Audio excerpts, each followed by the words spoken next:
Senhoras e senhores, muito obrigado por estar conosco aqui hoje nesse evento tão importante.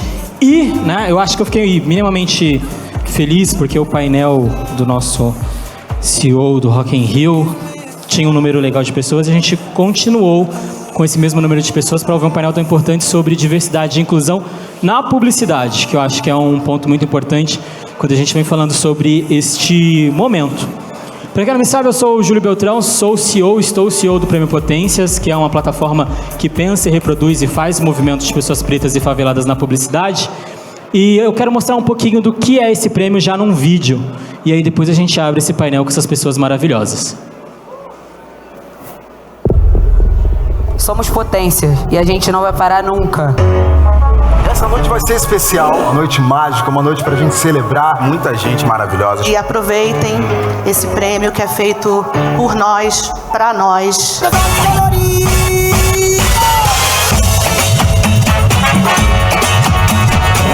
Érica Badu!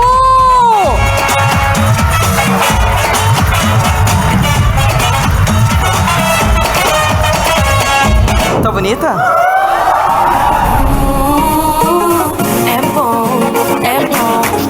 Eu nunca imaginei receber uma homenagem onde tem várias pessoas que eu admiro muito, que me influenciam muito.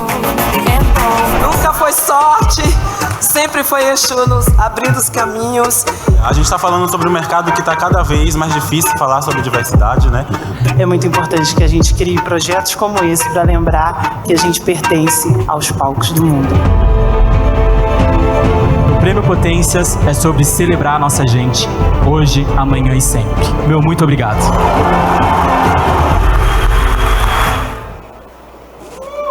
Essa é a nossa última edição, como visto nesse vídeo, ninguém menos, ninguém mais que minha dupla criativa, que infelizmente nos deixou há poucos dias, Preta Gil, foi uma das pessoas que me ajudou a tirar esse sonho do papel e trazer isto em vida. E aqui temos 3 pessoas que fazem parte dessa história, um premiado, uma indicada e uma que hoje tenho orgulho de chamar como conselheira. E aí eu já vou abrir esse momento muito sobre finalizar aquele vídeo. Eu sempre falo, o Prêmio Potências é sobre celebrar a nossa gente. Então eu quero ouvir de vocês qual é o motivo que vocês se celebram, principalmente num momento desse painel, numa plenária tão importante, sobre o nosso mercado, que é o mercado de influência. Então, começo contigo, Fiote. Qual é o seu motivo de celebração? Boa tarde a todos, prazer enorme estar aqui nessa mesa ao lado de vocês, amigos queridos e pessoas que me inspiram tanto, Eu acho que no atual momento da minha trajetória como artista e também empreendedor e empresário, o que eu agradeço, na verdade, todos os dias, com todo respeito, é a gratidão e a oportunidade de estar vivo, contribuindo de maneira significativa para transformar esse mundo no tempo que eu vivo, a partir da minha ancestralidade, em um lugar melhor para se viver, para as pessoas que vêm da onde eu venho. Então, é o que eu procuro fazer em todos os trabalhos que eu atuo e também nas conversas que eu lidero. E foi assim que, inclusive, a gente se conectou depois também a partir do Prêmio Potências. Gabi?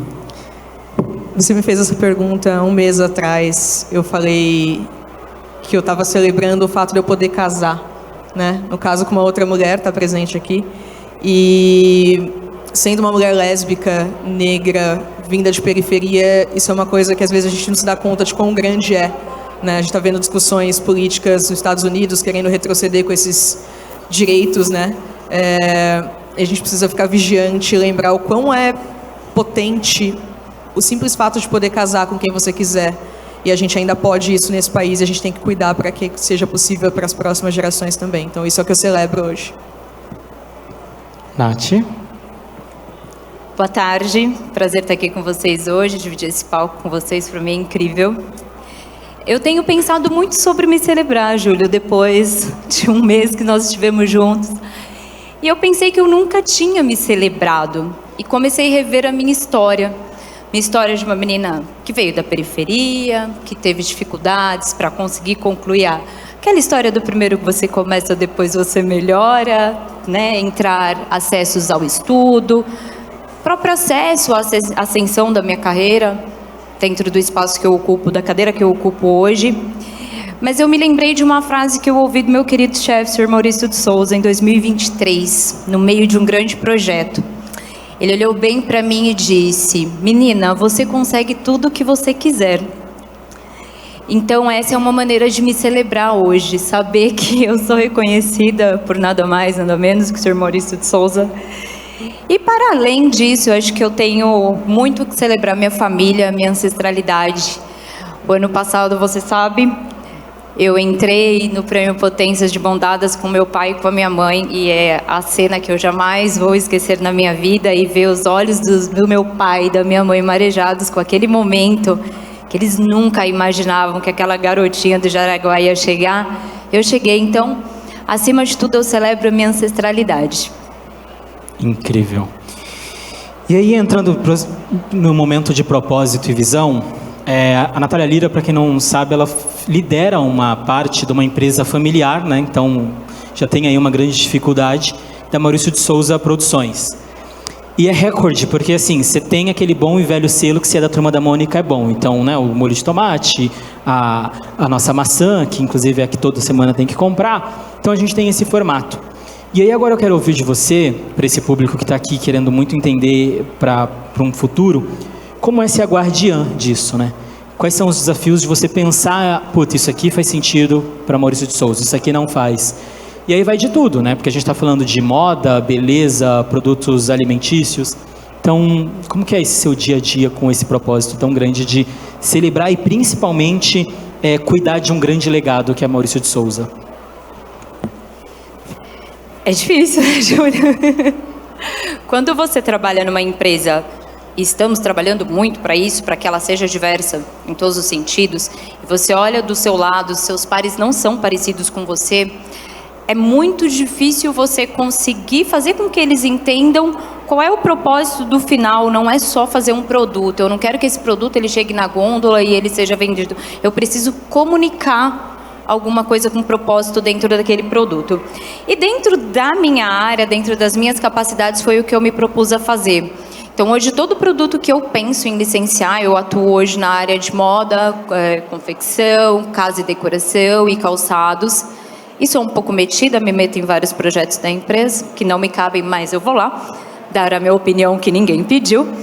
Mas eu procuro sempre me associar com marcas que me tragam esse retorno também de diversidade, de inclusão. A gente tem os cases recentes de Milena, que são incríveis. Hoje, com muito orgulho, eu posso dizer que Milena, em algumas ocasiões, boneca Milena, ela vende mais do que a boneca da Mônica.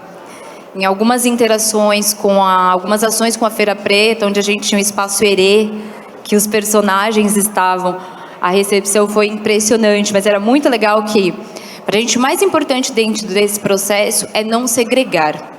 As crianças, Jeremias e Milena, eles são crianças como outras qualquer e eles têm que estar dentro desse bairro do Limoeiro, pertencendo àquela turma diversa.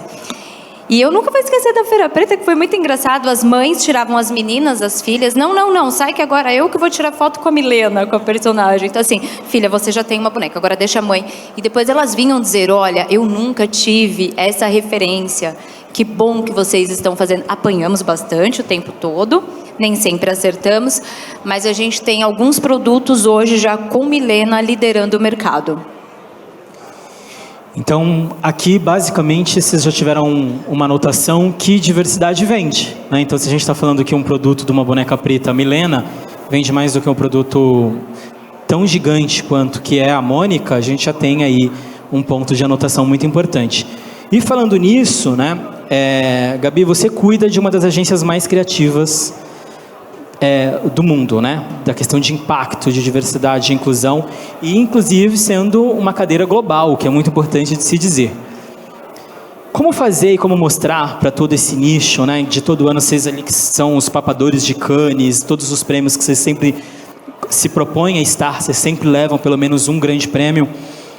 Como é fazer e mostrar que a diversidade ainda precisa ser lembrada e que ela ainda dá resultados?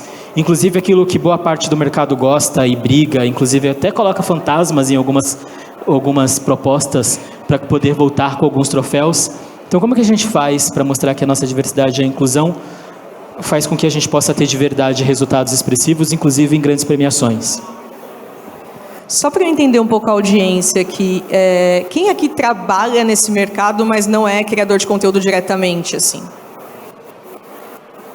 Boa, acho que bastante gente, né? Vou contar um pouco do meu lado, como é que a coisa acontece. Uns 10 anos atrás, assim, eu vou ser um pouco exagerada nos números, não tenho eles com certeza científica aqui. Essa era uma conversa que nem tinha em volume na indústria, né? Veio a campanha da Skol, Deixa o Não em Casa, começou a gerar toda a crise, a internet estava começando a crescer no Brasil, né? Teve o filme do Facebook, todo mundo decidiu que tinha que ter um Facebook, não sabia o que fazer com isso, e tudo começou a bombar, e a conversa de diversidade ela começou a crescer. Houve um momento em que toda a empresa de comunicação, agência, criadores de conteúdo, eles começaram a ter que olhar para esse tema e falar: a gente precisa fazer alguma coisa para poder surfar essa onda. Né? Só que o problema é que isso foi visto como um assunto do momento, como uma oportunidade, não necessariamente como algo muito sério para mexer na base, mexer na estrutura. Com isso, a gente está tendo hoje vários retrocessos. Né? Qual que é o ponto? Sim, temos aqui uma prova, né, de que diversidade dá resultado. Só que também, infelizmente, temos provas de diversidade não dando resultado. Tivemos um caso agora nos Estados Unidos, uma semana atrás, de uma campanha que foi super racista. O Trump se posicionou abertamente em favor dessa campanha. No dia seguinte, os números, os resultados foram super positivos para a marca, mesmo ela tendo sido racista. Eu estou sendo super aberta com vocês, porque eu acho que esse é o jogo que a gente precisa jogar quando a gente está conversando com alguém que tem muito poder. Porque a pessoa vai trazer, se a gente trouxer um caso de sucesso, ela vai trazer um caso de insucesso. E ela vai falar, e aí? Né? Então, o que eu daria de dica para vocês? Assim? Eu tenho certeza que o caminho é esse caminho que a gente está falando. Por quê? Porque quando a gente olha para frente, o mundo não vai melhorar. Todos os estudos mostram que o mundo está piorando. Então, assim, não é que esse problema ele vai desaparecer. Não é que as marcas elas têm opção de não lidar com isso, porque vai ser a realidade nossa como consumidores lidar com isso. Então, assim, esse é um fato, o problema não vai sumir. A pergunta é, então, como é que as marcas lidam? Porque, tem marcas globais, não vão querer se posicionar, porque o contexto global está difícil, então é melhor não falar. Vamos evitar a palavra diversidade, vamos evitar creators negros, vai que dá um backlash, a gente estava falando disso, né? Todos esses desafios que surgem na nossa mesa. E aí a dica que eu daria para vocês, com base no que eu estou testando, assim, não é também uma coisa que estou testando dia após dia, é sempre ir para a marca que vocês trabalham, para a empresa, para o creator, para o desafio que vocês estão na mesa e olhar para qual que é o propósito de existência disso aqui que eu estou analisando. Qual que é a base da existência disso aqui que eu estou analisando? Quais os valores, né? E aí, sim, entender como é que eu conto essa história. Porque quando eu vou contar essa história, eu vou ter que me conectar com diversidade. É difícil não passar por isso, a não ser que vocês estejam, sei lá, fazendo com a Van. Talvez vocês não esbarrem. Mas, na maioria dos casos, vocês vão esbarrar. Porque se eu estiver falando de Turma da Mônica, como é que eu vou ignorar que tem crianças negras consumindo esse entretenimento? Não tem como, né? Qual que é o propósito da Turma da Mônica? Se você me diria numa frase, assim, no improviso aqui. Eu gosto disso. Eu acho que é não segregação, principalmente. Então, você tem uma marca que ela nasce para que não exista separação, né, nicho entre as pessoas. Por que os personagens contribuiriam para que exista? Então, é aí que você fala. Você não vai chegar e falar... Eu estou usando o Total como exemplo, tá? Eu sei que vocês estão bem à frente na discussão. Mas é mais difícil chegar para a Turma da Mônica e falar diversidade vende, vamos fazer isso, olha como tem outras empresas de brinquedo fazendo. É mais difícil esse caminho do que eu chegar e falar, qual que é o teu propósito? Então, se você não quer segregar as pessoas, você está fazendo, vamos mudar isso? Vamos testar assim? Então, é o caminho que eu estou percorrendo hoje, é mostrar como o impacto envolve diversidade e que isso envolve várias nuances diferentes de resultados, não apenas como a gente falava 5 anos atrás, sabe? Importante, temos muitas anotações aí. E eu sou uma pessoa muito feliz de ter em minha vida como grandes amigos e pessoas do mercado, e principalmente pessoas que eu considero quase que orixás daquilo que fazem. E o Fiote, ele tem esse papel muito importante, quase que um dos orixás de cabeça que sei que ele tem, de ser um Exu naquilo que ele faz. O que é Exu? Para quem não sabe, ele é um orixá que ele faz ali, ele cuida dos caminhos, né? e também ele cuida da comunicação. E você, seu fiote, faz muito bem isso. Eu queria muito entender com você como que você faz para equilibrar a arte, o impacto social, os negócios e principalmente de uma forma sustentável, assim como o nosso grande orixá faz.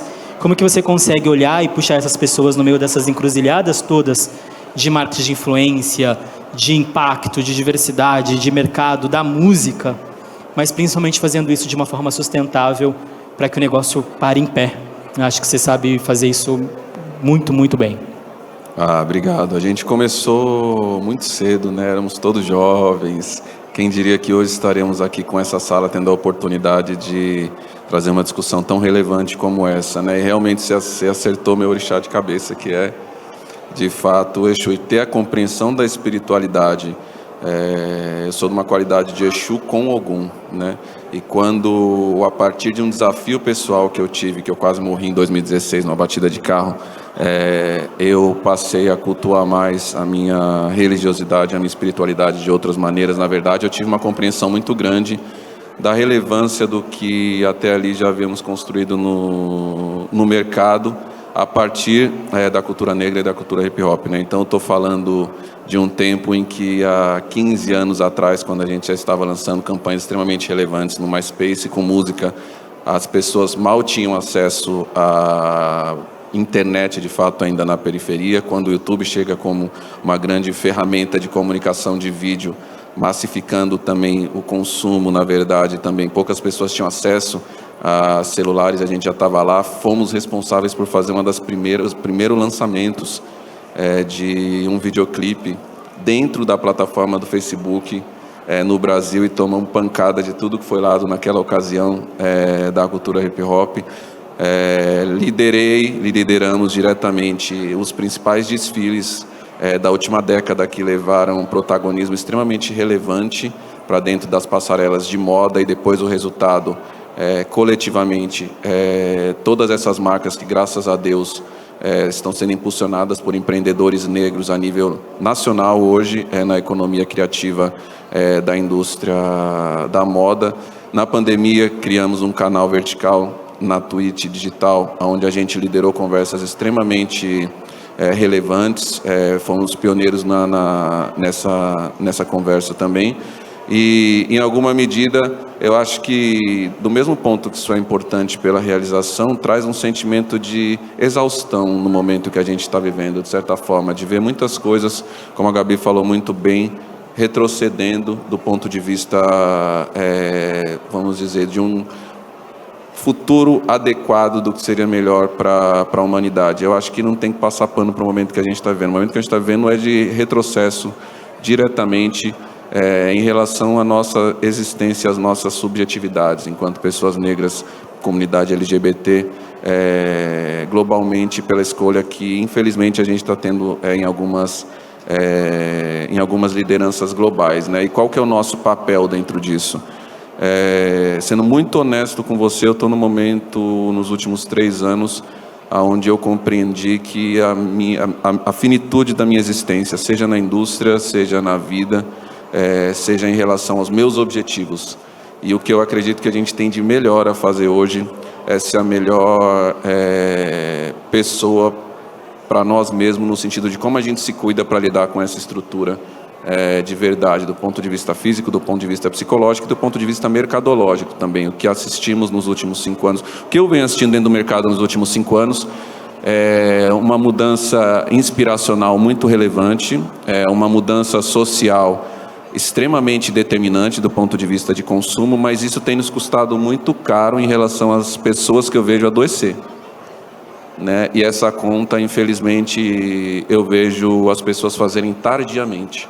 E a reflexão que eu faço esteja conectado com o seu propósito, tenha uma compreensão muito clara do que é possível você entregar dentro das suas limitações, a partir dos seus objetivos estratégicos e profissionais, mas também coloque na mesa o que não será negociado do que você está entregando, a depender da estrutura que você tiver enfrentando, porque tem conversas que não serão mudadas única e exclusivamente pelo que a gente está tendo a capacidade de entregar e de iniciar esses diálogos. Infelizmente tem espaços que talvez a gente não precise mais ocupar, e a gente já está falando um pouco disso ali atrás. A gente tem que brigar politicamente para que esses espaços não existam mais. Então acho que no momento que nós estamos vivendo essa reflexão, é uma reflexão importante que eu tenho levado para a minha carreira e que eu gostaria de compartilhar para as pessoas que estão dentro de salas, só para fazer uma alusão ao livro muito importante para mim, que é o livro da Cida Bento, né, que é o Pacto da Branquitude. Não é como se as pessoas que têm que para mim é tudo sobre classe, raça, gênero, e a questão geopolítica que a gente está vivendo é diretamente sobre isso. Então não é como se as pessoas que estão no topo da pirâmide em alguma medida se juntassem em uma sala e escolhessem quais pessoas elas vão determinar que não têm o mesmo direito a ter a sua humanidade respeitada como elas. Mas, na forma como o capitalismo predatório se organiza hoje, é como se assim fizessem, né? E se dessa forma é o que está colocado, como a gente se organiza individualmente e coletivamente para não permitir o que eles, na verdade, têm feito, que é nós não vamos desistir, não vamos retroceder nos nossos direitos, né? E eu acho que é um pouco por aí que eu acredito que a gente tem que ir para o campo de batalha, no campo profissional, e compreender, na verdade, que não vale a pena, muitas vezes, a gente não refletir sobre o que a gente está colocando na mesa quando a gente tem que tomar essas decisões, sabe? Mais pontos bem importantes ao bloco de anotações. Estamos caminhando ao fim, só que antes eu não posso deixar aqui, quando a gente está falando de um espaço tão gigante do mercado de influência e desse movimento todo, né, de fazer um summit com tantos nomes, com tantas pessoas. Acho que nas últimas 24 horas, 48 horas, toda hora era um palestrante confirmado, gente nova, painéis novos. Mas eu acho que a gente está olhando de uma estrutura basicamente gigantesca para um mercado também tão quão gigante. Mas acho que a gente tem que também fazer um momento quase que de previsão de futuro aqui. Então, dentro dos seus pilares, cada um, eu quero muito que vocês façam uma previsão do que vocês imaginam para esse mercado do marketing de influência e diversidade e inclusão, olhando o Brasil, né, que isso é uma palavra que o mercado está gostando bastante, utilizem sem parcimônia.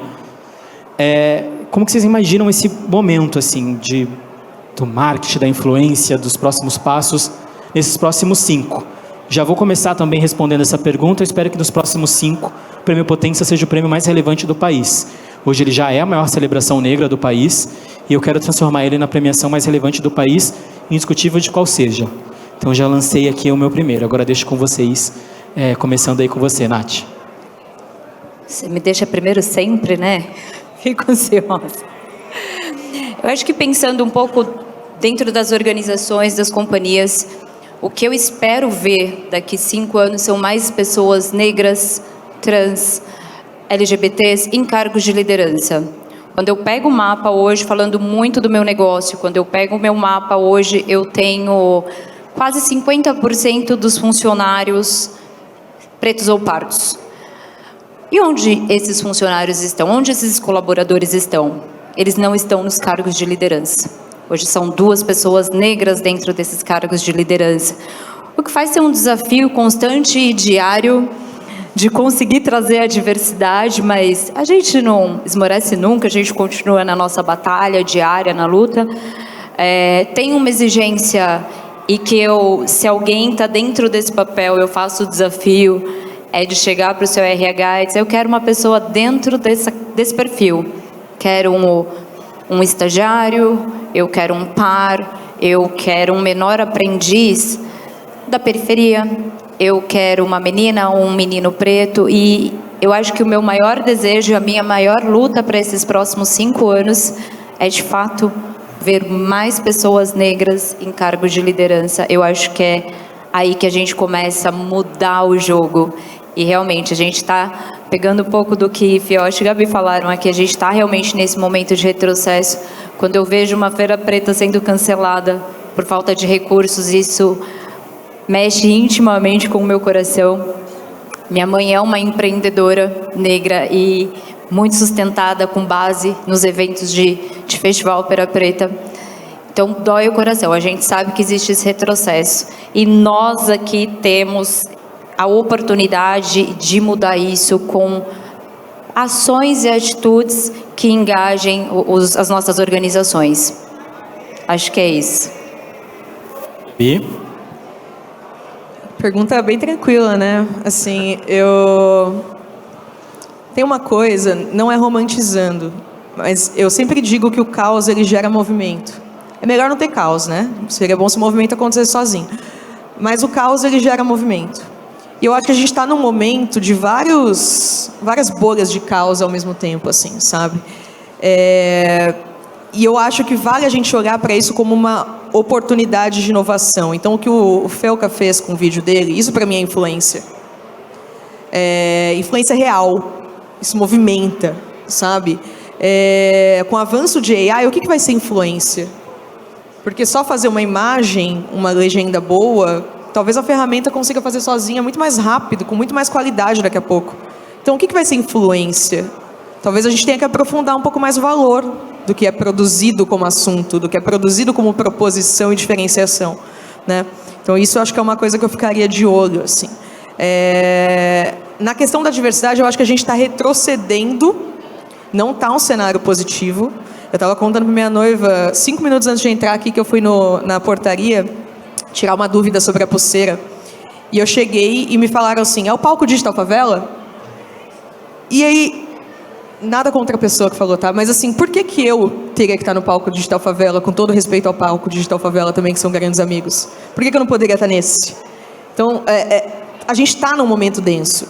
E aí eu deixaria para vocês a provocação, vocês estão sentados aqui, vocês não levantaram nesse painel. Então, vocês são pessoas que sabem da importância do que a gente está falando. Levem isso como valor de diferenciação, não só como fazer o certo. Fazer o certo não é o bastante como argumentação. Não é. Vocês precisam trazer o que isso agrega de valor, o que isso muda o jogo, o que isso diferencia a marca, o que isso faz ganhar um prêmio. Eu uso essa moeda muito também. Eu falo assim, eu vou te trazer um prêmio. Você quer um prêmio? Você vai ser promovido. Se quer um prêmio? Eu te dou. Mas deixa eu fazer da forma correta, né? Então, usar essas moedas não tem nenhum problema quando você sabe que você está usando ela para hackear um sistema. Usem sem culpa. Então, acho que é isso também que eu diria, assim, para a gente conseguir movimentar e mudar o futuro, sabe? O futuro está na mesa agora. A gente vai entender o que vai fazer com ele.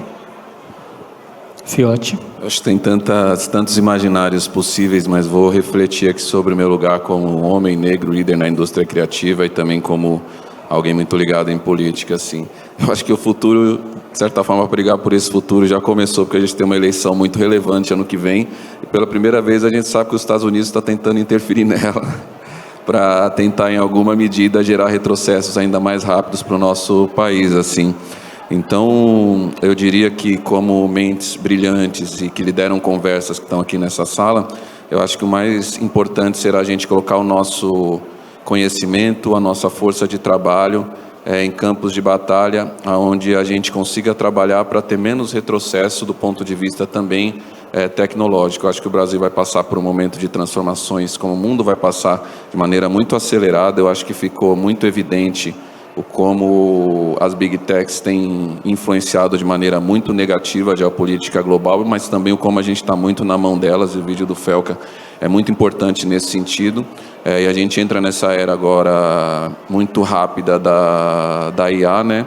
E eu acho que o Brasil tem uma capacidade muito grande de liderar conversas nesse campo do ponto de vista de criatividade, que eu acho que é onde a gente vai se sobressair, porque de software, de tecnologia, infelizmente, não é um país que investiu para ser protagonista nisso num primeiro momento, mas eu acho de verdade que é um país onde a gente, com a cultura empreendedora que a gente tem, a gente vai conseguir pautar conversas globalmente. E eu acredito que saber trazer, como a Gabi falou muito bem também, qual é o valor que a gente vai agregar nessa discussão vai ser muito importante. Eu acho que os ativos que a gente tem no nosso país, nesse momento que nós estamos vivendo desafiador da humanidade, eu acho que vai ser essencial para o mundo dentro desse contexto. E por isso, desculpa falar, mas falar sobre a soberania nacional é extremamente importante nesse momento. Eu acho que nesse momento tem uma coisa que une a gente, é que aqui somos todos brasileiros. E nesse sentido, a criatividade não é algo que nos falta, nem tampouco inventividade, inovação para, vamos dizer, hackear futuros que não estão sendo enxergues, como foi feito com o Pix também, né? Encerrando esse painel agora, mas não antes, poderia trazer pontos e observações a todos os envolvidos. É muito importante ter todas essas discussões nos palcos principais, de formatos e lugares tão gigantes como esse espaço, que fique de lição para outros tão grandes projetos como o ISPM, Meio Mensagem, próprio Mark. Os painéis de diversidade e inclusão, eles podem falar de negócio, de inovação, de rentabilidade e de dinheiro no bolso. Não me convide, Júlio Beltrão, e acredito que os mesmos estão aqui para falar sobre escassez. O meu negócio não é sobre escassez, o meu negócio é sobre celebrar as pessoas pretas e faveladas no lugar que é de direito. Então é importante que se diga que essa estrutura toda aqui também possa ser utilizada por pessoas pretas e faveladas, sabendo que temos uma mensalidade num valor que ultrapassa 2, 3, 4 salários mínimos, talvez a gente vai dificultar um pouco que pessoas pretas e faveladas possam usufruir de toda essa estrutura. Então é muito importante que os envolvidos saibam e pensem sobre isso, principalmente para que a gente possa continuar fazendo com a economia criativa de pessoas pretas e faveladas continue mantendo e fazendo esse Brasil ir para frente. Então, por favor, nos coloque nos principais palcos e nos convide para falar sobre dinheiro, porque sobre escassez a gente não vai falar mais.